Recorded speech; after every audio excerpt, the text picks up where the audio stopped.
على الصلاة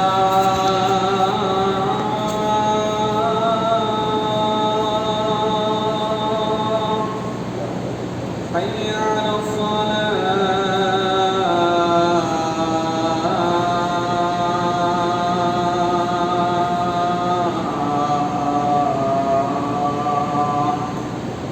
حي على الفلاح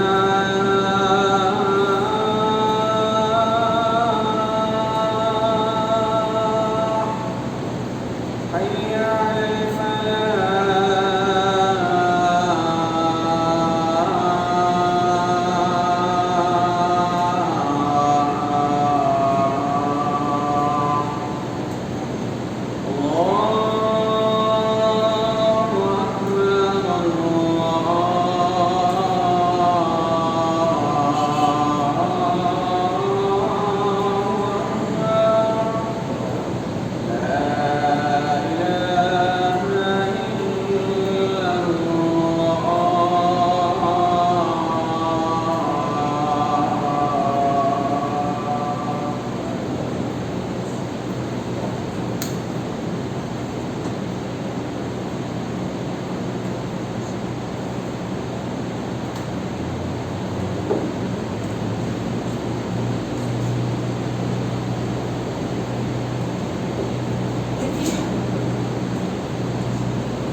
الله أكبر الحمد لله نحمده ونستعينه ونستغفره ونعوذ بالله من شرور أنفسنا ومن سيئات أعمالنا من يهده الله فلا مضل له ومن يضلل فلا هادي له وأشهد أن لا إله إلا الله وحده لا شريك له وأشهد أن محمدا عبده ورسوله أما بعد فإن خير الحديث كتاب الله وخير الهدي هدي محمد صلى الله عليه وسلم وشر الأمور محدثاتها وكل محدثة بدعة وكل بدعة ضلالة وكل ضلالة في النار. وقال الله تعالى في كتابه المجيد أعوذ بالله من الشيطان الرجيم بسم الله الرحمن الرحيم ما آتاكم الرسول فخذوه وما نهاكم عنه فانتهوا. وقال في موضع آخر يا أيها الذين آمنوا أطيعوا الله وأطيعوا الرسول ولا تبطلوا أعمالكم. تمام قسم کی حمد و ثنا کبریائی بڑائی اللہ وحدہ لا شریک کے لائق و زیبا ہے. سبحان اللہ و بحمدہ سبحان اللہ العظیم. انگنت درود و سلام ہو انبیاء کی مقدس جماعت پر، خصوصاً سید المرسلین رحمۃ للعالمین جناب محمد رسول اللہ صلی اللہ علیہ وسلم کی ذات گرامی پر. اللہم صلی علی محمد وعلی آل محمد کما صلیت علی ابراہیم وعلی آل ابراہیم انک حمید مجید. اللہم بارک علی محمد وعلی آل محمد کما بارکت علی ابراہیم وعلی آل ابراہیم انک حمید مجید. محترم سامعین،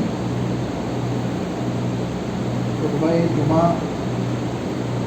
بڑی اہمیت کا حامل ہوتا ہے اور جمعہ کی کچھ خصوصیات ہوتی ہیں.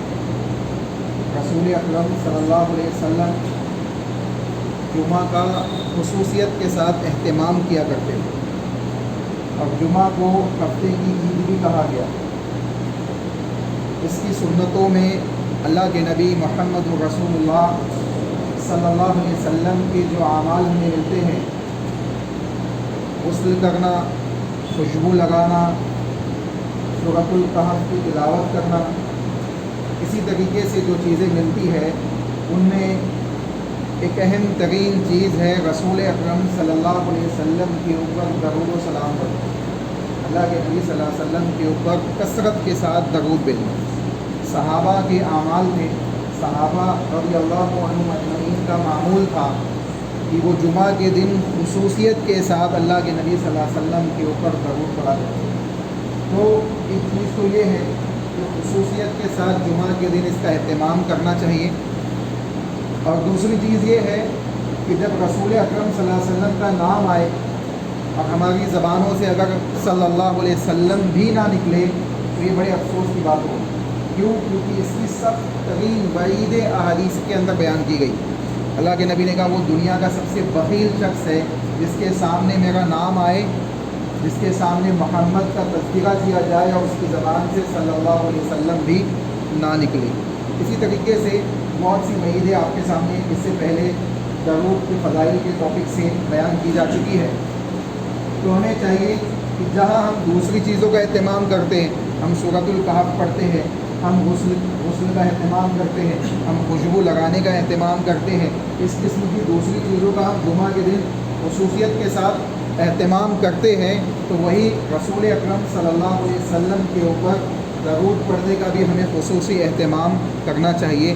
خصوصی اہتمام کا مطلب یہ نہیں ہوتا ہے کہ آپ مائک اسٹارٹ کر کے یا کوئی اس کی مجلس الگ سے منعقد کریں، بلکہ جس طریقے سے آپ نے اہتمام کیا ہوا ہے سورۃ الکہف کا ہر جمعے کے دن مجھے پڑھنا ہے، جس طریقے سے آپ نے اہتمام کیا ہوا ہے کہ غسل کا مجھے ہر جمعہ کے دن کمپلسری غسل لینا ہے، اگرچہ میں دوسرے دن بھی غسل لیتا ہوں لیکن جمعہ کے دن خصوصیت کے ساتھ لوں گا، میں دوسرے دن بھی خوشبو لگاتا ہوں لیکن جمعہ کے دن خصوصیات کے ساتھ خوشبو لگاؤں گا۔ تو اسی طریقے سے ہم اللہ کے نبی محمد رسول اللہ صلی اللہ علیہ وسلم کے اوپر دوسرے ایام میں بھی درود ابراہیمی پڑھتے ہیں، اور اللہ کے نبی صلی اللہ علیہ وسلم کے اوپر 5 وقتہ نمازوں میں التحیات کے اندر السلام علی النبی ورحمۃ اللہ وبرکاتہ کہہ کے اللہ کے نبی کے اوپر سلام بھیجتے ہیں۔ تو جس طریقے سے یہ اہتمام دوسرے ایام میں ہے، جمعہ کے دن اس اہتمام کے اندر مزید قوت آ جانی چاہیے، مزید اس کا اہتمام کرتے ہوئے ایک ایمان والے کو اپنے معاملات انجام دینے چاہیے۔ اب یہ تو ہوئی جمعہ کی بات۔ جو موضوع آپ کے سامنے چل رہا ہے وہ ہے علامت قیامت اور دجال کا فتنہ۔ دجال کے فتنے کے سلسلے میں کئی چیزیں ہم سن چکے ہیں، اب ہم دجال کے اختتام کے نزدیک پہنچ چکے ہیں۔ دجال کے سلسلے میں رسول اکرم صلی اللہ علیہ وسلم نے بڑی وضاحتوں کے ساتھ احادیث کے اندر بیان کیا ہے، یہاں تک کہ اللہ کے نبی صلی اللہ علیہ وسلم نے اس بات کو بھی ذکر کر دیا کہ دنیا میں کتنے دن رہے گا اور اس کے رہنے کی کیفیات کیا ہوگی، کہاں کہاں جا سکے گا، کہاں داخل نہیں ہو سکے گا۔ آئیے ہم ان چیزوں کو بھی دیکھتے ہیں۔ اللہ کے نبی صلی اللہ علیہ وسلم سے صحابہ نے سوال کیا، اے اللہ کے نبی دجال کی رفتار کیسے ہوگی، کس تیزی کے ساتھ یہ دنیا کا چکر لگائے گا؟ اللہ کے نبی صلی اللہ علیہ وسلم نے ایک مثال دی، اس مثال کے اندر اللہ کے نبی نے بات واضح کر دی۔ اللہ کے نبی محمد رسول اللہ صلی اللہ علیہ وسلم نے ارشاد فرمایا، صحیح مسلم کی حدیث کے مطابق، قال النبی صلی اللہ علیہ وسلم الغیث استبدرته الریح، اللہ کے نبی نے کہا ایسی بارش جس کے پیچھے ہوا لگی، ایک بارش ہوتی ہے کہ ہوا بھی ساتھ میں چلتی ہے، تو جب ہوا ساتھ میں چلتی ہے تو بارش کیا ہوتی ہے، اس کی جو کیفیت ہوتی ہے سیدھا پانی کی کیفیت کیا ہوتی ہے، آسمان سے سیدھا گرنے کی، لیکن جب تیز و تند ہوا بھی چلنے لگے تو پانی یہاں وہاں بھاگنے لگتا ہے اور بچھاڑ کی شکل اختیار کر جاتا ہے۔ تو اللہ کے نبی محمد رسول اللہ صلی اللہ علیہ وسلم نے اسی کیفیت کو بیان کیا کہ یہ کیفیت دجال کی کیا ہوگی کہ وہ بہت تیزی کے ساتھ دنیا کا چکر لگائے گا، تیزی کے ساتھ دنیا کا چکر لگائے گا۔ اس کا اندازہ مسند احمد کی اس حدیث سے بھی ہم لگا سکتے ہیں، لمبی حدیث ہے۔ اللہ کے نبی صلی اللہ علیہ وسلم نے ارشاد فرمایا کہ دجال اس دنیا میں 40 دن تک رہے گا۔ کتنے دن تک؟ 40 دن تک۔ اس کا ایک دن 1 سال کے برابر ہوگا، اس کا دوسرا ایک دن 1 مہینے کے برابر ہوگا، اور اس کے بعد اس کا ہفتے کے برابر دن ہوگا، اور اس کے بعد اس کے دن جو ہوگے معمولات کے ایام کے مطابق ہوں گے، جیسے 24 گھنٹے کے دن ہوتے ہیں ویسا ہی ہوگا۔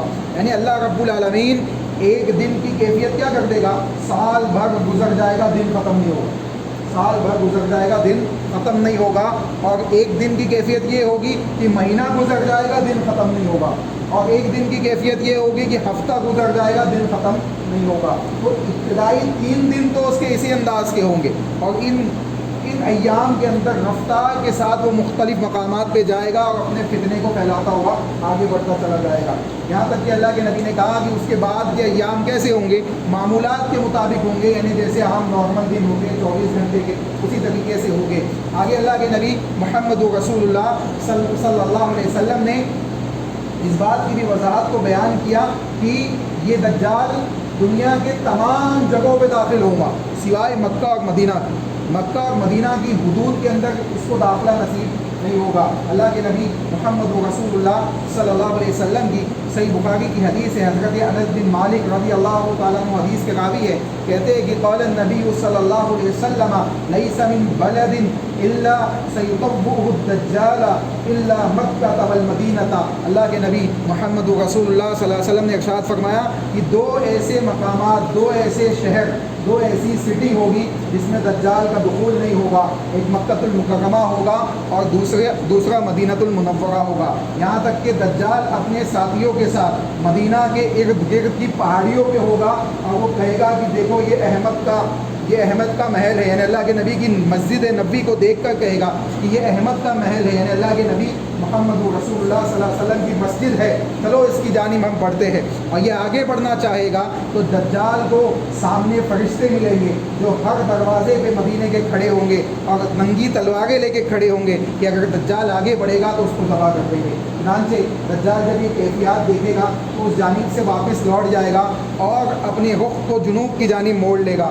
یہ بات اس بات کے اوپر دلالت کرتی ہے کہ دو مقامات، دو شہر، اس وقت بھی جب تمام دنیا فتنے کے اندر مبتلا ہوگی، اس وقت بھی اللہ رب العالمین ان دو مقامات کو، دو شہروں کو اللہ رب العالمین کیا کرے گا، اپنے حفظ و امان میں لے لے گا اور فتنوں سے محفوظ کر لے گا۔ یہاں تک کہ رسول اکرم صلی اللہ علیہ وسلم کی صحیح مسند احمد کی ایک لمبی حدیث ہے، اللہ کے نبی صلی اللہ علیہ وسلم نے ارشاد فرمایا کہ نجات کا دن، نجات کا دن، نجات کا دن، 3 دفعہ اللہ کے نبی نے جملہ بیان کیا۔ صحابہ نے کہا اللہ کے نبی نجات کا دن یعنی کیا مطلب ہے؟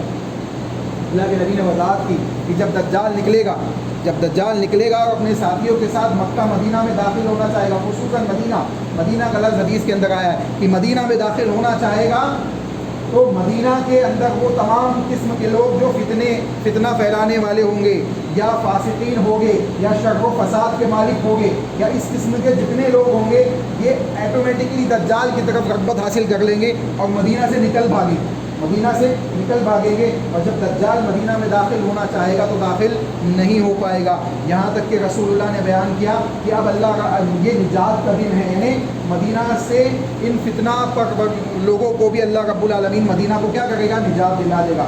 ان تمام قسم کے لوگوں سے مدینہ کو اللہ رب العالمین نجات بخش دے گا۔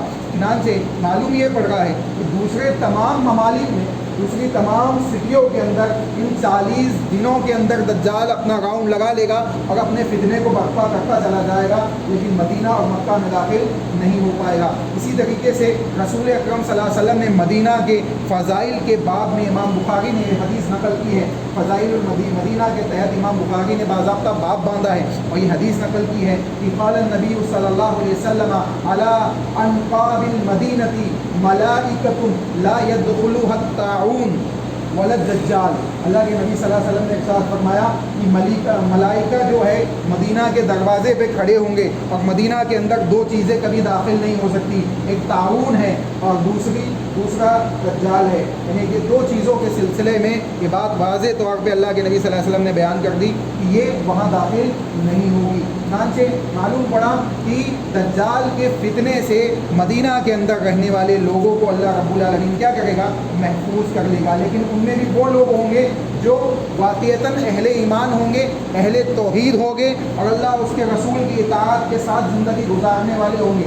ورنہ دوسری حدیث جو ابھی ہم نے سنی ہے مسند احمد کی، ایسے بھی لوگ ہوں گے جو مدینہ میں رہتے ہوئے دجال کے فتنے سے محفوظ نہیں رہ پائیں گے، اگرچہ دجال داخل نہیں ہوگا لیکن یہ نکل کے دجال کے پاس بھاگ دوڑیں گے، تو یہ کیفیات بھی ہوگی۔ تو اللہ رب العالمین ان لوگوں کی حفاظت کرے گا جو واقعتاً توحید اور اللہ اس کے رسول کی اطاعت کے ساتھ زندگی گزارنے والے ہوں گے۔ اسی طریقے سے حضرت حذیفہ بن یمان رضی اللہ تعالیٰ عنہ کی حدیث ہے جس میں واضح طور پہ اللہ کے نبی محمد، میں مختصر انداز میں اس لیے بات آپ کے سامنے رکھ رہا ہوں کہ انشاءاللہ مختصر وقت میں خطبے کو ختم کیا جائے تاکہ ہم نماز پڑھ کے جلد سے جلد فارغ ہو کے اپنے اپنے گھروں کی جانب لوٹ جائیں، کیونکہ ابھی حکومتی طور پہ، کاغذی طور پہ ہمارے پاس کوئی ایسا آرڈر نہیں ہے کہ ہم مسجدوں میں نماز ادا کر سکیں یا اس طریقے سے جمع ہو سکے، اس لیے مختصر انداز میں ہم باتوں کو سنیں گے۔ اللہ کے نبی محمد رسول اللہ صلی اللہ علیہ وسلم کے صحابی حضرت حذیفہ بن یمان رضی اللہ تعالیٰ عنہ حدیث کے راوی ہے، صحیح مسلم کے اندر حدیث موجود ہے، اللہ کے نبی صلی اللہ علیہ وسلم سے حدیث نقل کرتے ہیں، کہتے ہیں کہ قال ان النبی صلی اللہ علیہ وسلم قال معه جنت و نار، کہتے ہیں کہ اس کے ساتھ یعنی دجال کے ساتھ کیا ہوگی؟ دو چیزیں ہوگی، ایک اس کی جنت ہوگی اور دوسری آگ ہوگی. دوسری کیا ہوگی؟ آگ ہوگی. اس جملے کو یہاں رکھے جو صحیح بخاری کے اندر، صحیح مسلم کے اندر موجود ہے، اور مسند احمد کی اس حدیث سے اس کا موازنہ کرے، اس کی ڈیٹیل کرے کہ اللہ کے نبی نے تفصیلاً ذکر کیا کہ ایک شخص اگر اس کو ڈھکیلا جائے دجال کی جانب، اس کے فتنے کی جانب، تو اپنے سر کو نیچے کر لے اور اس کی آگ میں آگ بند کر کے داخل ہو جائے. اللہ کے نبی نے کیا کہا؟ اس کی آگ میں آگ بند کر کے داخل ہو جائے. کیوں؟ کیونکہ اگر اس کی آگ میں داخل ہوگا تو حقیقت میں اللہ کی جنت میں داخل ہوگا. حقیقت میں کہاں داخل ہوگا؟ اللہ کی جنت میں داخل ہوگا. کیونکہ اس کی آگ بظاہر تو آگ دکھے گی لیکن وہ آگ ہوگی نہیں، وہ آگ ہوگی نہیں. آج دیکھیں، آج اس کو آپ آسانی سے سمجھ سکتے ہیں، آج اس کو آسانی سے آپ سمجھ سکتے ہیں. ٹیکنالوجی کا زمانہ ہے. اگر ہم کوئی ویڈیو بناتے ہیں اور پیچھے گرین پردہ ہے، گرین پردہ ہوتا ہے نا، گرین پردہ لگا کے ویڈیو بنائی جاتی ہے اور پیچھے کا پورا نقشہ چینج کر دیا جاتا ہے، پیچھے کا پورا نقشہ چینج کر دیا جاتا ہے. تو یہی کیفیت ہوگی کہ اوپر سے آگ دکھائی تو دے گی لیکن اندر آگ ہوگی نہیں. اوپر سے جنت دکھائی تو دے گی لیکن اندر آگ ہوگی، اندر آگ ہوگی. تو ویسے ہی پیچھے کچھ نہیں ہوتا ہے لیکن گرین پردے سے کیا کرتے ہیں؟ اس کو ہم چینج کر دیتے ٹیکنالوجی کے ذریعے، اس کے پورے یعنی گرافکس کو چینج کر کے اس کو تبدیل کر دیتے. یہاں تک کہ جب ویڈیو دیکھی جاتی ہے تو دیکھنے والے کو ایسا لگتا ہے کہ درد بیان کرنے والا یا ویڈیو کے اندر جو شخص ہے وہ کسی ایسے مقام پہ ہے جس مقام کا اس ویڈیو بنانے کے ٹائم وہاں موجود، یعنی وہ اس مقام پہ موجود ہی نہیں تھا. چنانچہ یہی کیفیات، یہی ٹیکنالوجیز ہو سکتی ہے یا اسی قسم کی دوسری چیزیں ہو سکتی ہے جو نظروں کا دھوکہ تو ہوگی لیکن حقیقت نہیں ہوگی. چنانچہ اللہ کے نبی محمد رسول اللہ صلی اللہ علیہ وسلم نے واضح طور پہ بات بیان کی کہ اگر کسی کو اس کی جنت کی طرف دھکیلا جائے تو وہ جنت میں جانے کے بجائے اس کی جہنم میں جانا پسند کرے. کیوں؟ کیونکہ اس کی جہنم حقیقت میں جہنم نہیں ہوگی، بظاہر جہنم دکھے گی لیکن وہ حقیقت میں کیا ہوگا؟ ٹھنڈا پانی ہوگا، آگ نہیں ہوگی، بلکہ وہ ایک قسم کی اللہ رب العالمین کی جانب سے اس کے لیے کیا ہوگی؟ یعنی سزا نہیں ہوگی بلکہ اس کی حفاظت ہوگی. چنانچہ معلوم پڑا اللہ کے نبی نے کہا ماہو جنت و نار، اس کے ساتھ جنت اور آگ ہوگی، جنت اور آگ ہوگی. فنارہ جنت، اللہ کے نبی نے کہا فنارہ جنت، اس کی جو آگ ہوگی، اس کی جو جہنم ہوگی، حقیقت میں وہ کیا ہوگی؟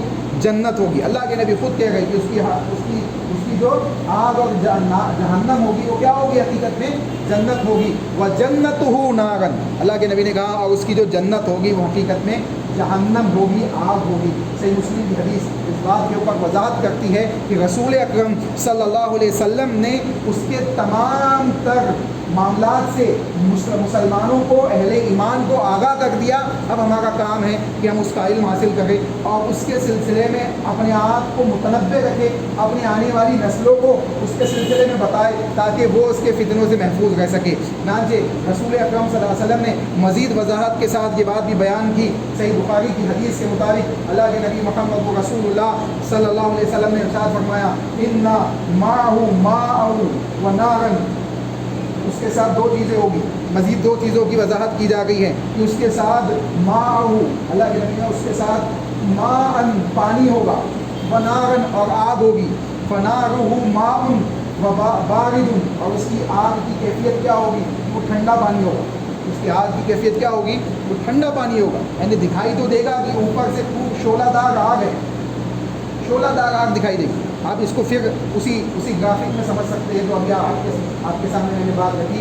اگر سمندر میں کسی کو آگ دکھانا ہو تو آج ٹیکنالوجیز کے ذریعے بآسانی وہ دکھا سکتا ہے. سمندروں میں آگ دکھا سکتا ہے کہ سمندر میں آگ لگ گئی ہے، سمندر سے آگ نکلنے لگی ہے. اس قسم کی چیزیں لوگ دکھا دیتے ہیں، باضابطہ ویڈیو بنا دیتے ہیں اور سوشل میڈیاز وغیرہ پہ وائرل بھی ہو جاتی ہے. تو اللہ کے نبی صلی اللہ علیہ وسلم نے اس کیفیات اور اس نقشے کو اس حدیث میں بیان کیا.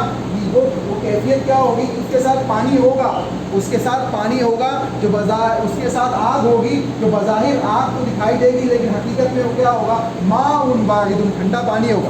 ٹھنڈا پانی ہوگا وہ کوئی نقصان تمہیں نہیں پہنچائے گا. اور اللہ کے نبی نے کہا ماءہ، اور اس کے ساتھ جو پانی ہوگا جو بظاہر بہت اچھا دکھے گا کہ چلو ہم پیاسے ہیں، لوگوں کے حلق سوکھنے لگیں گے، زبانیں حلق سے باہر نکلنے لگے گی. تو جب یہ کیفیات ہوگی لوگ پانی کو ترسیں گے. اور دجال جب نکلے گا تو مختلف مقامات کے پانی سوکھ جائیں گے. مختلف جساسہ کے واقعے میں ہم نے سنا ہے یہ بات کہ وہ جب صحابہ ان کے درمیان سوال و جواب یہ تو اس نے کہا جب میں نکلوں گا تو دریائے فرات کا پانی سوکھ جائے گا, اس کی نہر سوکھ جائے گی, اور یہ تمام چیزیں اس نے بیان کی. چنانچہ اللہ کے نبی کیا کہہ گئے کہ ممکن ہے کہ لوگ اس کے پانی کی طرف بھاگے, ممکن ہے اس کے پانی کو حاصل کرنے کے لیے جستجو کرے, ممکن ہے اس سے پانی پینا چاہے. اللہ کے نبی نے واضح کر دیا کہ اس کا پانی حقیقت میں پانی نہیں ہوگا بلکہ وہ جہنم کی آگ ہوگی, جہنم کی آگ ہوگی. اس کے پانی میں سے جو پانی پینا چاہے گا حقیقت میں وہ اپنے پیٹ میں کیا داخل کرے گا, آگ کو داخل کرے گا, جہنم کی آگ کو داخل کرے گا.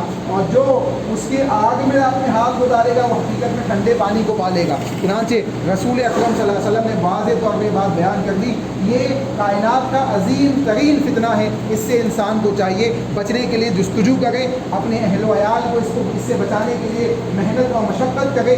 رسول اکرم صلی اللہ علیہ وسلم نے جو تعلیمات ہمیں سکھائی ہے کہ سورۃ الکہف کی تلاوت کرنا, جمعہ کے دن ابتدائی 10 آیتوں کا حفظ کرنا, آخری کی 10 آیتوں کی تلاوت کرنا, یہ سورۃ الکہف کا مکمل تلاوت کرنا, یہ تمام چیزیں وہ ہے کہ انسان کے اگر معاشرے کے اندر اچانک دجال کا ظہور ہو جائے, دجال نکل آئے اور دجال کے تمام تر فتنے ظاہر ہونے لگے, اللہ رب العالمین تمہیں محفوظ کر لے گا اگر تم نے اپنے ایمان و عمل کے اندر ان اعمال کو داخل کیا ہوا ہے. سورۃ الکہف کی آپ تلاوت کرتے ہیں, آپ نے ان کا اہتمام مسلسل کیا ہوا ہے, انشاءاللہ اگر دجال آپ کے زمانے میں نکل جائے تو اللہ رب العالمین آپ کی حفاظت کرے گا. اللہ کے نبی محمد رسول اللہ صلی اللہ علیہ وسلم نے مکمل ڈیٹیل کے ساتھ یہ بات بیان کی کہ لوگوں سنو, اس کے فتنے ظاہر ہونے لگیں گے اور یہاں تک کہ لوگ آئیں گے اس کے پاس اور اس سے کہیں گے اگر تو معبود ہے, اگر تو معبود برحق ہے, تو کہتا ہے کہ میں ہی الہ ہوں, میں ہی معبود ہوں, مجھے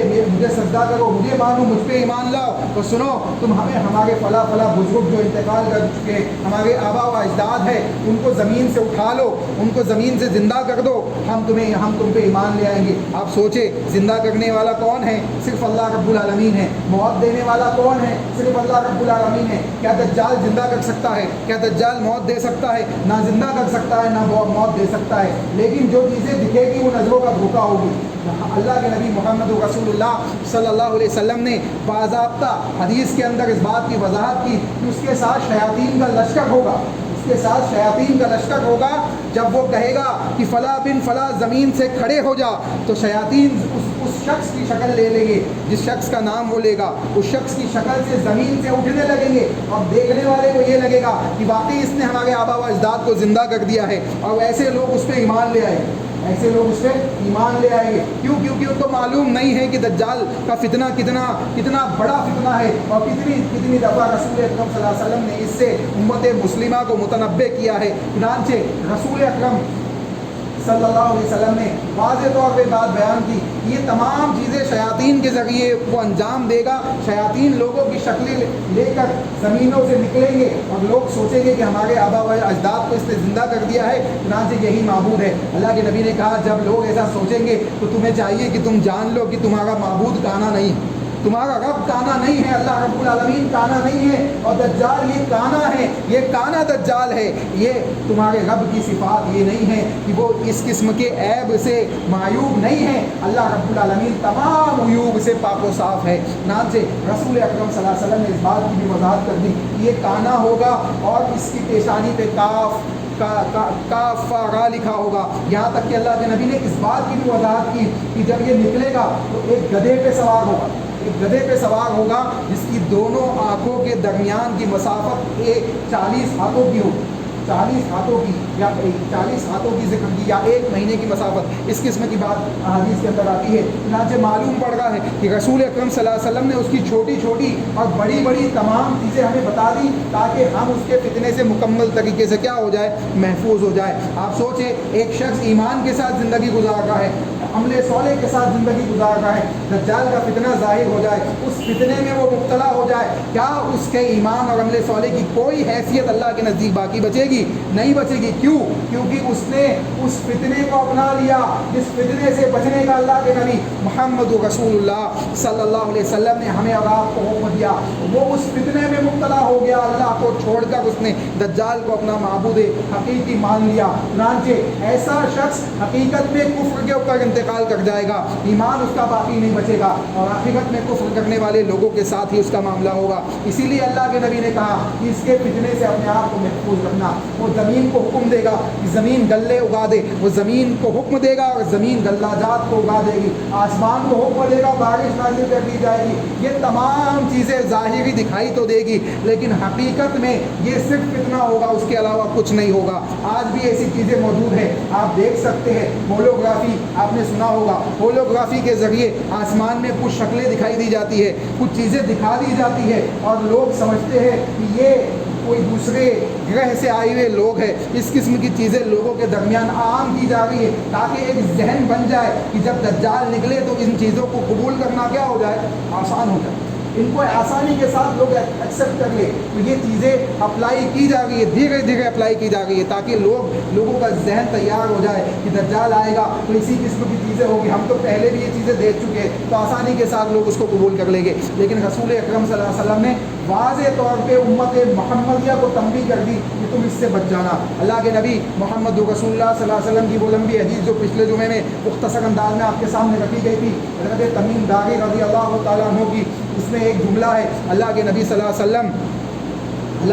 وسلم کو حضرت تمیم داری رضی اللہ تعالیٰ عنہ نے بیان کیا کہ دجال نے جو ہم سے سوال و جواب کیے، ان سوال و جواب کے بعد اس نے پوچھا کہ کیا تم میں وہ نبی آ چکے ہیں، امیین کے نبی یعنی محمد صلی اللہ علیہ وسلم آ چکے ہیں؟ ہم نے بیان کیا کہ ہاں، مکہ میں ایک نبی ہے جنہوں نے ایک شخص ہے جس نے نبوت کا دعویٰ کیا ہے، اور وہ ان کے اوپر قرآن نازل ہوتا ہے، یعنی وہ تمام چیزیں انہوں نے دجال کے سامنے پیش کی۔ دجال نے کہا تمہیں چاہیے کہ تم ان کی اتباع کرو، تمہیں چاہیے کہ تم ان پہ ایمان لے آؤ، ان کی اتباع کرو۔ اللہ اکبر! آپ اندازہ لگائے دجال کیا کہہ رہا ہے۔ حضرت تمیم داری رضی اللہ تعالیٰ عنہ کی لمبی حدیث صحیح مسلم کی، اس میں وضاحت کے ساتھ دجال کے الفاظ موجود ہے کہ تمہیں چاہیے کہ تم اس نبی پہ ایمان لے آؤ۔ اللہ اکبر! آپ اندازہ لگائے آج ہم ایمان والے ہیں، لیکن اس کے باوجود ہم رسول اکرم صلی اللہ علیہ وسلم کی کتنی باتیں ایسی ہیں جن کو بالائے طاق رکھے ہوئے ہیں، جن کو ہم نے اپنے جوتوں سے رون دیا ہے، ان کے اوپر ہم عمل نہیں کرتے ہیں۔ کتنی ایسی باتیں جن کو جس کے ہم منکر بنے بیٹھے ہیں، جس کو ہم ماننے کے لیے تیار نہیں ہیں۔ آپ اندازہ لگائے یہ کیفیات ہوگی، اسی قسم کی کیفیات اور فتنے برپا ہوتے چلے جائیں گے۔ اللہ سے دعا ہے کہ اللہ ہمیں ان تمام فتنوں سے محفوظ رکھے۔ اللہ سے دعا ہے کہ اللہ رب العالمین ہمیں آزمائشوں کے اندر مبتلا نہ کرے۔ اللہ سے دعا ہے کہ دجال اور اس قسم کے دوسرے فتنے جو معاشرے کے اندر دن بدن بڑھتے چلے جا رہے ہیں، اللہ ہم تجھ سے دعا کرتے ہیں کہ اس سے ہم تمام کی حفاظت فرما۔ اللہ اس سے ہم تمام کی حفاظت فرما۔ اللہ اس سے ہم تمام کی حفاظت فرما۔ اللہ بھیڑ کی شکل میں اہل ایمان کے اوپر جو ظلم و ستم کیا جا رہا ہے، اللہ اس سے اہل ایمان کی حفاظت فرما۔ اللہ اس سے اہل ایمان کی حفاظت فرما۔ اللہ مختلف مقامات پہ جو مظالم، ظلم و ستم کے معاملات انجام دیے جا رہے ہیں، اللہ ظالموں کے ہاتھ کو تو پکڑ لے۔ اللہ ظالموں کو نیست و نابود فرما۔ اللہ ظالموں کو تختہ دار سے نچلے طبقے میں پہنچا دے۔ اللہ ہم تجھ سے دعا کرتے ہیں کہ ہمارے گناہوں کو معاف فرما۔ اللہ ہمارے گناہوں کو معاف فرما۔ اللہ ہم سے جو غلطیاں سرزد ہوئی اسے معاف فرما۔ اللہ ہم نے جو گناہ کیے اسے معاف فرما۔ اللہ ہم نے جو خطائیں کی انہیں معاف فرما۔ اللہ ہمارے اوپر جو وبائیں پھیلی ہوئی ہے، اللہ اسے دور فرما۔ اللہ اس کو اٹھا لے، اللہ اس کو اٹھا لے، اس کو تبدیل کر دے خوشگوار ہواؤں کے ساتھ۔ اللہ اس کو تبدیل کر دے بہترین فضاؤں کے ساتھ۔ اللہ ہماری مسجدوں کو کھول دے، اللہ ہماری مسجدوں کے دروازوں کو کھول دے۔ اللہم افتح لی ابواب رحمتک کے دروازوں کو کھول دے۔ اللہ ہمارے گناہوں کو معاف فرما۔ اللہ ہمارے گناہوں کو معاف فرما۔ اللہ یہ ہمارے گناہوں کا ہی اثر ہے کہ آج زمین میں خشکی میں اور سمندروں میں فساد پھیلا ہوا ہے۔ اے اللہ ہم اپنے گناہوں سے معافی مانگتے ہیں، اپنے گناہوں سے توبۃ النصوحہ کرتے ہیں۔ اے اللہ ہمیں نمازوں کی پابندی کرنے کی توفیق عطا فرما۔ اے اللہ ہمیں نمازوں کی پابندی کرنے کی توفیق عطا فرما۔ اے اللہ ہم جہاں کہیں ہوں ہمیں نمازوں کی پابندی کرنے کی توفیق عطا فرما۔ اے اللہ کتاب اللہ سے اپنے دل و زبان کو جوڑنے کی توفیق عطا فرما۔ اے اللہ کتاب اللہ کے ساتھ اپنے تعلقات کو بنانے کی توفیق عطا فرما۔ اے اللہ حدیث رسول کے ساتھ اپنے تعلقات کو اپنے جسمانی اعضاء سے کتاب و سنت کے اوپر عمل کرنے کی توفیق عطا فرما۔ اے اللہ جو غلطیاں سرزد ہوئی اسے معاف فرما۔ اے اللہ جو نیکیاں ہم نے کی ہے اسے قبول فرما۔ اے اللہ ہمیں جنت الفردوس میں جمع فرما۔ اے اللہ ہمیں جنت الفردوس میں جمع فرما۔ اے اللہ کل قیامت کے دن جب لوگ نفسی نفسی کے عالم میں ڈوبے ہوئے ہوں گے، اے اللہ تو اپنی رحمت میں ڈھانپ کر ہمیں جنت الفردوس میں داخلہ عطا فرما، اے اللہ تو اپنی رحمت میں ڈھانپ کر ہمیں جنت الفردوس میں داخلہ عطا فرما، اے اللہ تو اپنی رحمت میں ڈھانپ کر ہمیں سیدھے ہاتھ والے لوگوں کے شامل فرما، اے اللہ تو اپنی رحمت میں ڈھانپ کر ہمیں عرش کے نیچے سایہ عطا فرما، حوض کوثر سے جام نصیب فرما، اے اللہ پل صراط سے آسانی سے گزار دے، اے اللہ جنت الفردوس کے اعلیٰ مقامات میں جگہ عطا فرما، اے اللہ تیری رحمت تیرے غضب پہ وسیع ہے، ہم تجھ سے تیری رحمت کا سوال کرتے ہیں کہ اے اللہ تو اپنی رحمت سے اپنے غضب سے ہم تمام کی حفاظت فرما، اے اللہ تو اپنی رحمت سے اپنے غضب سے ہم تمام کی حفاظت فرما، اے اللہ ہمارے درمیان جو معاملات ہے اللہ اس میں آسانیاں پیدا فرما، اے اللہ جو فتنے ہیں اس سے ہم تمام کی حفاظت فرما، اے اللہ ہمارے اختلافات کو کتاب و سنت کے اوپر اتحاد اور متحد فرما، اے اللہ ہمارے اختلافات کو کتاب و سنت کے اوپر متحد فرما، اے اللہ ہمیں اپنے اختلافات میں کتاب و سنت کے اوپر متحد ہونے کی توفیق عطا فرما، اے اللہ ہمیں اللہ اس کے رسول کی اطاعت کے ساتھ صحابہ کے فہم اور منہج کو اپنانے کی توفیق عطا فرما، اے اللہ ٹوٹے پھوٹے الفاظ میں جو دعائیں ہم نے کی اسے قبول فرما، اے اللہ یہ مسجدیں تیرے گھر ہے، اے اللہ ان کی حفاظت فرما، اے اللہ اس میں معاملات کو انجام دینے والے لوگوں کی حفاظت فرما، اے اللہ اس میں عبادات کرنے والے لوگوں کی حفاظت فرما، اے اللہ پنج وقتہ نمازوں کو ادا کرنے والے لوگوں کی حفاظت فرما، اے اللہ اس مسجدوں میں آ کر پیشانیوں کو جھکانے والے لوگوں کی حفاظت فرما، اے اللہ اس میں خدمات کو انجام دینے والے لوگوں کی حفاظت فرما، اے اللہ اس میں اپنے مال و دولت کو خرچ کرنے والے لوگوں کی حفاظت فرما، ان کے مال و دولت میں رزق خیر و برکت عطا فرما، اے اللہ ہم سب کے لیے دنیا و آخرت میں آسانی عطا فرما، بھلائی عطا فرما، ربنا آتنا فی الدنیا حسنہ وفی الآخرۃ حسنہ وقنا عذاب النار، ربنا تقبل منا انک انت السمیع العلیم وتب علینا انک انت التواب الرحیم برحمتک یا ارحم الراحمین۔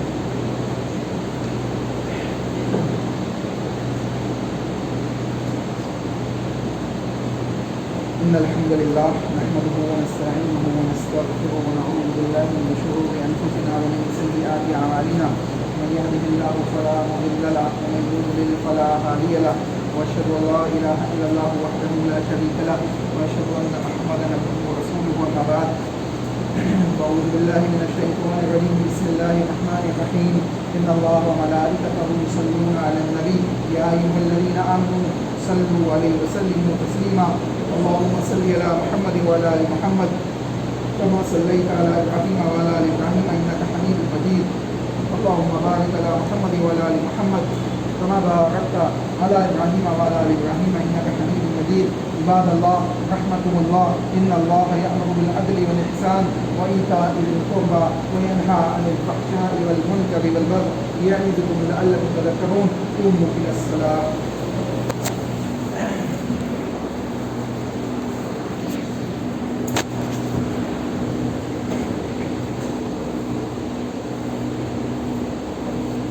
الله أكبر الله